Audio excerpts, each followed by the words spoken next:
At number 10, we got Yorn. He is an explosive ADC who can deal damage consistently.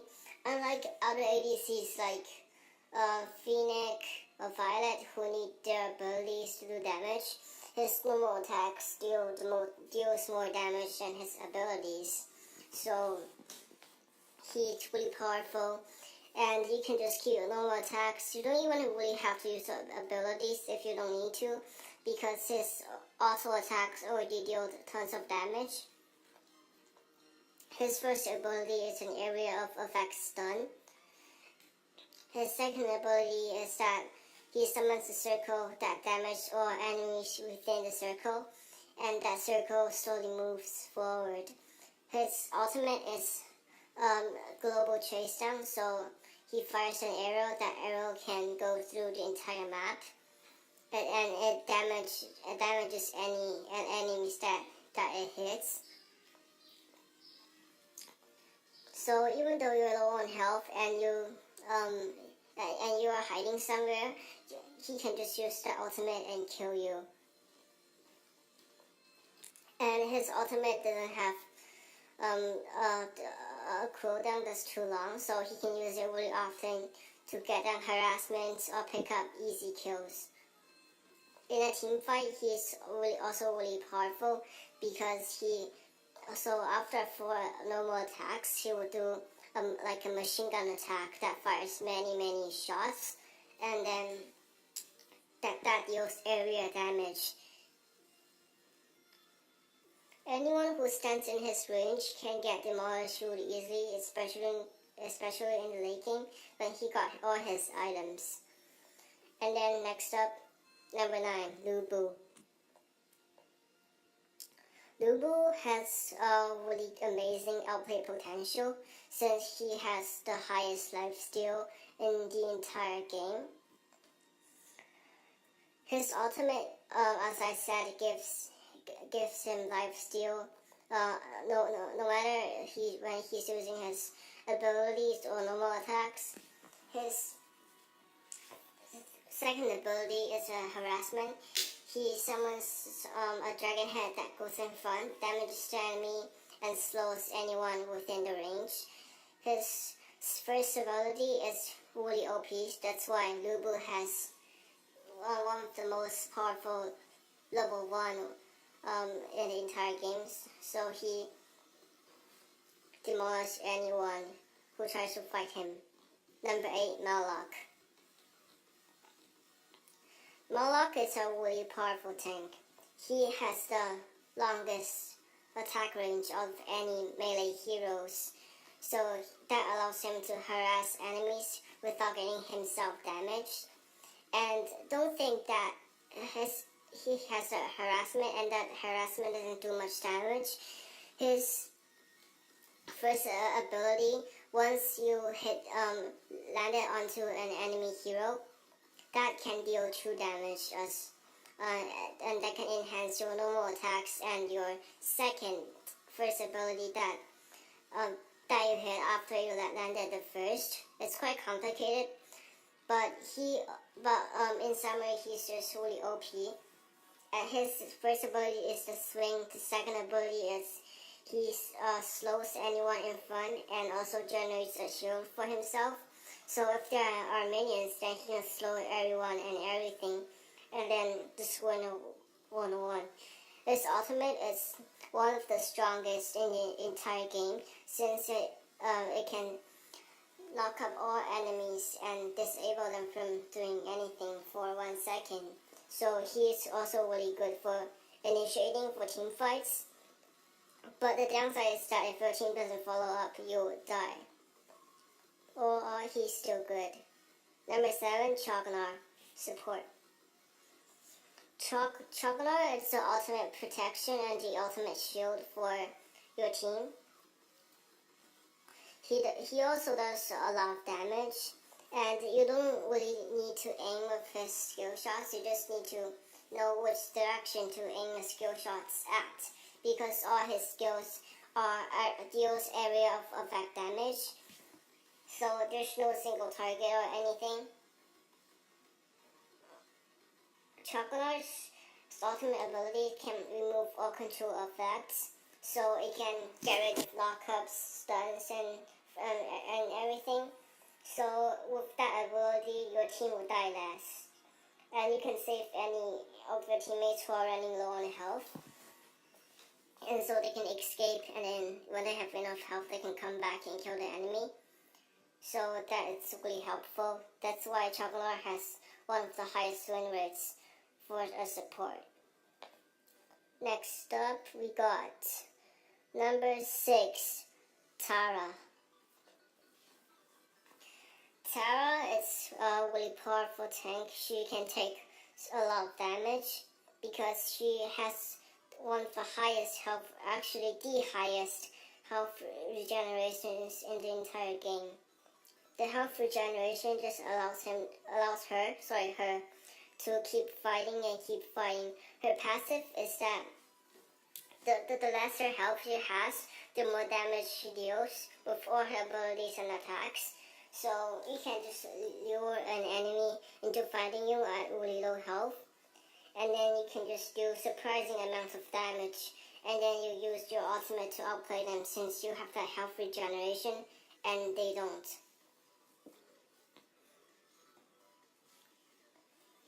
Tara can tower dive really easily.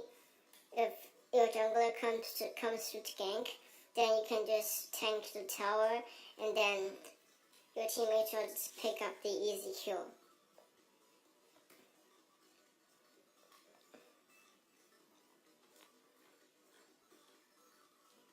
But Tara doesn't have as much CC or crowd control abilities as the normal tanks, since she only has a slow with her first ability.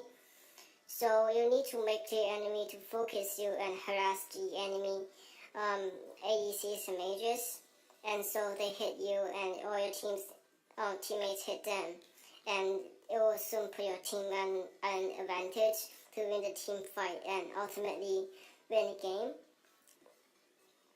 So Tara is really powerful, and there's not much I need to talk about her.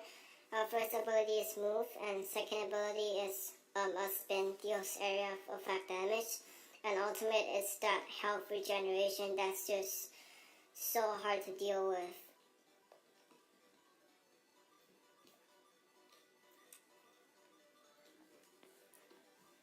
When you play Tara, it's also try to not tower dive way too aggressively, because that way you can also get killed. She's not a character that you will never die, because that's hacking. She'll die at some point, but you just have to be careful to try to not die as much.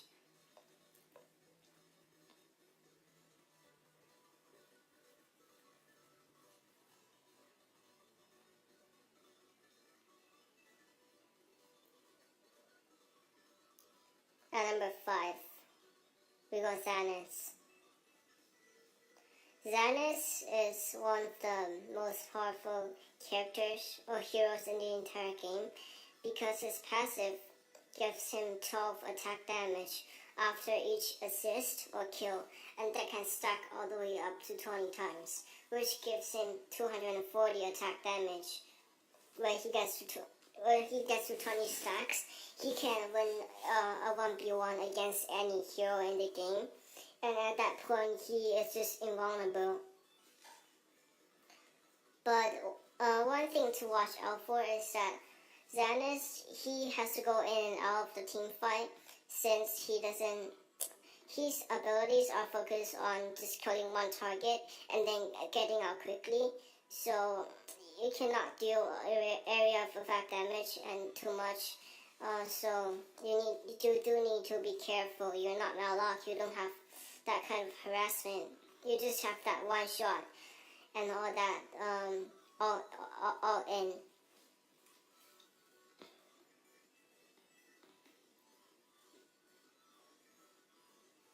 But Xanax, before he gets any kill or assist, he's pretty weak. So the only way to play a good Xanax is to try to get more kills and assists. If you don't get anything, then you'll be useless, and you'll be the weakest hero in the game. And Xanus also has a really fast wave clear. You can build him both tanky, or you can build him full damage, or half tank, half damage, which is the best.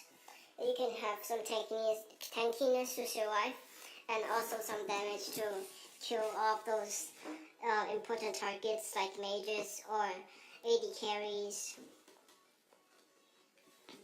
Xanus, it's best to play him as a jungler because he needs that sage buff, and he needs mana to get all that, to get his abilities to have enough mana to cast.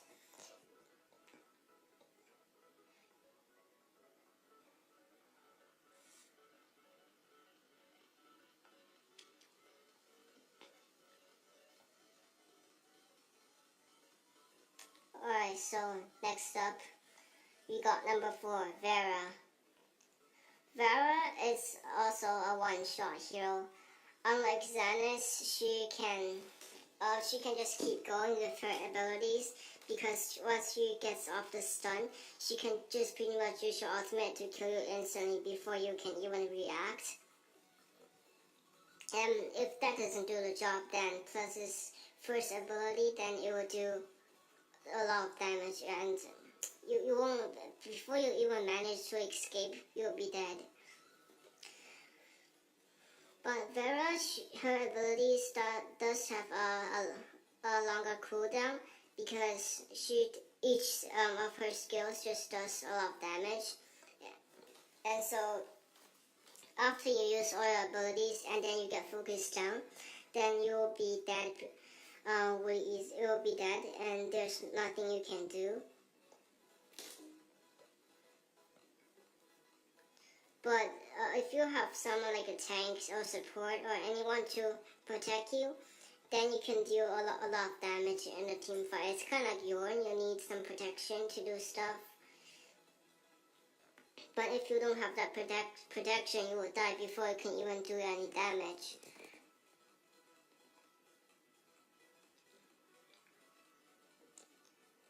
Number 3, Maganga. Alright, so here we are.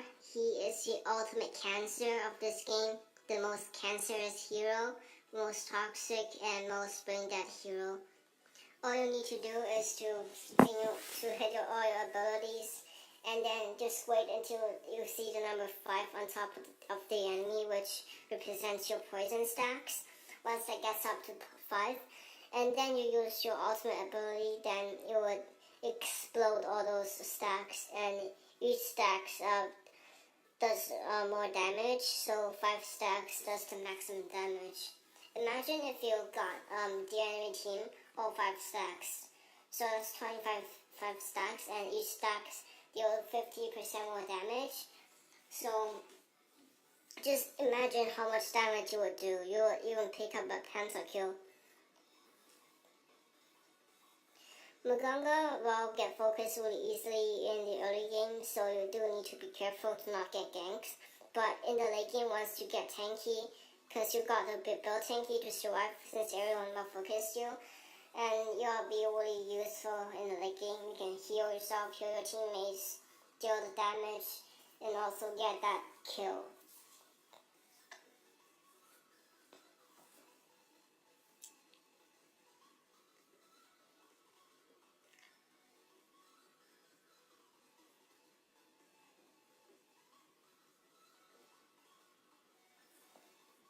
As you can see, Maganga gets focused really easily, so you gotta be aware of the positioning to not be too close to the enemy.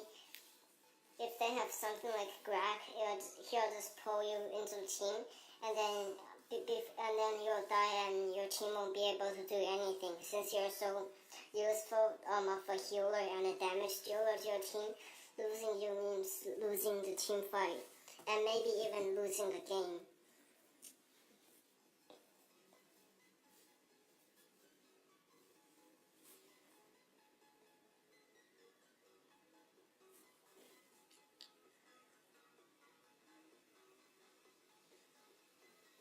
Maganga, one bad thing is that he cannot really tower dive effectively, so that's something to be aware. Number 2, Omen. Omen is like Maganga. He is also really cancerous. He does tons of damage. After 5 normal attacks, he will enter a stage of rage, which allows him to increase his attack speed, deals true damage, and also lifesteal, so it's crazy. His first ability pulls any enemy in the range towards him, and then with that ability you can pull them and normal attack them and just do a lot of damage. His second ability is gives him damage reduction and movement speed boost.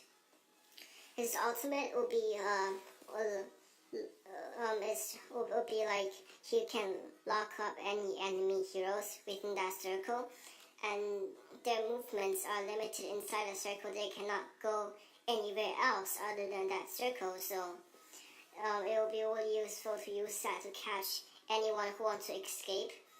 And if you play against Omen and get circled, and then you'll be really desperate, you won't have any chance to escape unless your teammates can come and help you, which I don't think they will. Just kidding.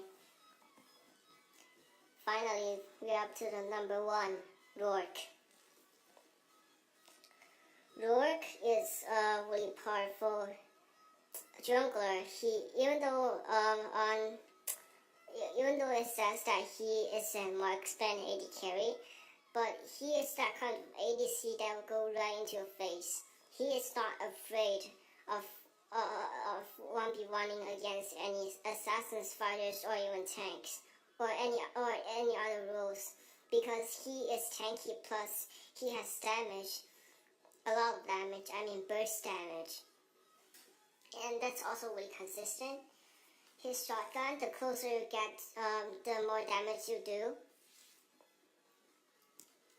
His first ability gives him an enhancement of his attack, and his ultimate does that as well, so I think he's just way too OP.